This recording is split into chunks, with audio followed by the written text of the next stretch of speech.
샬롬, 김윤규 목사입니다.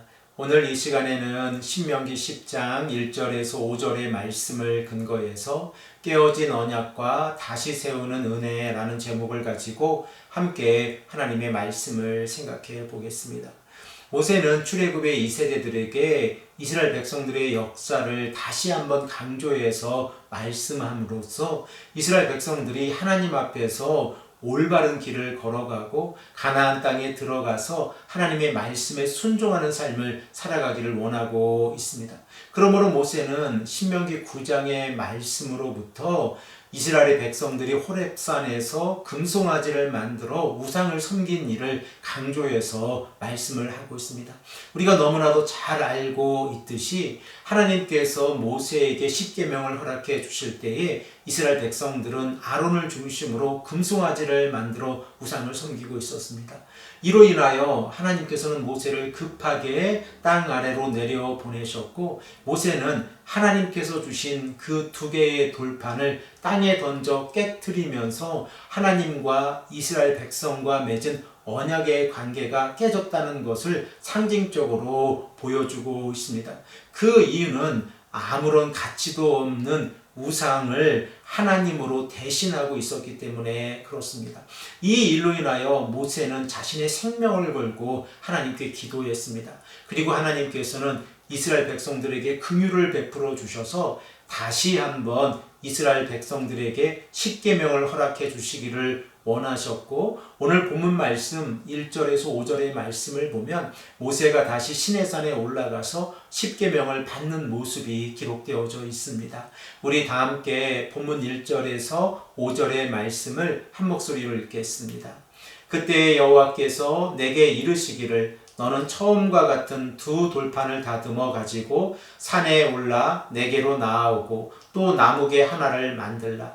내가 깨뜨린 처음 판에 쓴 말을 내가 그 판에 쓰리니 너는 그것을 그 궤에 넣으라 하시기로, 내가 조각목으로 궤를 만들고 처음 것과 같은 돌판 둘을 다듬어 손에 들고 산에 오르매 여호와께서 그 총의 날에 산 위 불 가운데에서 너희에게 이르신 십계명을 처음과 같이 그 판에 쓰시고 그것을 내게 주시기로, 내가 돌이켜 산에서 내려와서 여호와께서 내게 명령하신 대로 그 판을 내가 만든 궤에 넣었더니 지금까지 있느니라. 하나님께서 모세에게 명령하신 내용은 처음 것과 같은 돌판 2개를 깎아 만들고 나무개 하나를 만들라라는 말씀입니다. 이 명령에 따라서 모세는 하나님의 말씀에 순종하여서 다시 한번 시내산에 올라가게 되어지고, 하나님께서는 처음 모세에게 주신 십계명의 내용을 다시 기록해서 모세에게 허락해 주셨습니다. 그리고 모세는 이 십계명을 받아 가지고 와서 이 십계명을 언약궤 안에 넣었다라고 기록하고 있고, 그 언약궤가 지금까지 출애굽의 2세대들과 함께하고 있다는 사실을 강조해서 말씀하고 있습니다. 이 사건을 통하여 우리는 두 가지 중요한 사실을 깨닫게 되어집니다. 첫 번째로 하나님의 은혜와 용서하심입니다. 우리는 우상숭배가 하나님 앞에서 얼마나 심각한 죄라고 하는 사실을 너무나도 잘 알고 있습니다. 십계명의 내용을 위반하는 우상숭배는 하나님께서 이스라엘 백성들을 진멸하는 원인이 되었습니다. 그러므로 모세는 자신의 생명을 걸고 하나님께 중보하였고, 하나님 앞에서 자신의 목숨을 내어놓고 중보기도할 때에 하나님께서 이스라엘 백성들에게 긍휼을 베풀어 주셨습니다. 곧 하나님의 긍휼하심은 은혜이고 용서하심입니다. 두 번째로 율법의 중요성입니다. 언약궤는 단순히 율법을 담는 그릇으로 묘사되지만 이것은 오히려 율법이 이스라엘 백성들에게 얼마나 소중한지를 강조하는 내용입니다. 하나님께서는 처음에 모세에게 허락해 주신 이 언약판, 이 십계명의 2개의 돌판이 잘 깨진 것을 기억하시고 그 십계명이 다시 깨지지 않게 하기 위해서 언약궤를 준비하라 라고 말씀하셨습니다. 그리고 이 언약궤 안에 담겨져 있는 십계명의 내용은 우리가 너무나도 잘 알고 있듯이 이스라엘 백성들에게 삶을 살아가는 청사진이고 십계명의 가장 중요한 내용 가운데 하나입니다. 그러므로 이스라엘 백성들이 하나님 앞에서 새롭게 이 십계명의 내용을 받았을 때에 모세는 그 십계명을 언약궤 안에 보관하고 이 말씀이 이스라엘 백성들에게 지켜지고 그 말씀대로 살아가기를 원하고 있습니다.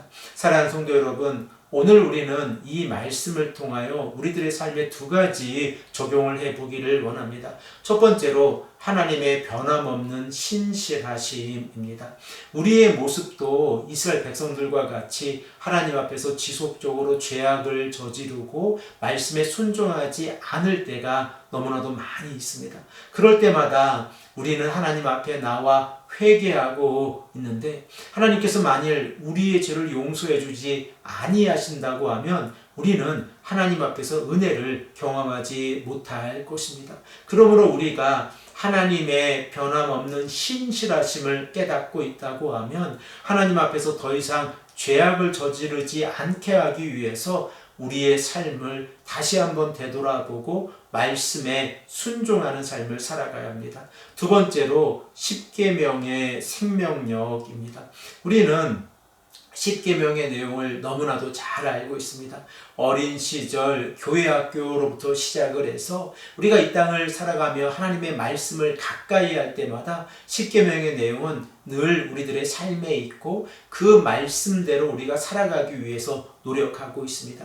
그러면 십계명의 내용은 우리들의 삶에 어떠한 역할을 합니까? 바로 생명의 역할을 합니다. 우리가 십계명의 내용을 지켜 그 말씀대로 살아가면 하나님의 자녀로 하나님의 사랑을 받는 자로 살아갈 것입니다. 그러나 만일 우리가 십계명을 지키지 아니하고 이스라엘 백성들이 금송아지를 만들어 하나님 앞에서 반역한 것처럼 반역하는 삶을 살아간다고 하면 우리 또한 하나님 앞에서 심판의 대상이 되어진다는 사실입니다. 그러므로 십계명은 우리에게 생명을 허락해 줍니다. 그 말씀에 순종하는 자들, 곧 하나님의 자녀로 이 땅에서 순례자의 길을 올바르게 걸어가고자 하는 자들에게 하나님께서 주신 십계명은 생명입니다. 사랑하는 성도 여러분, 오늘 이 말씀을 우리가 기억하고 하나님 앞에서 간절히 기도하기를 소망합니다.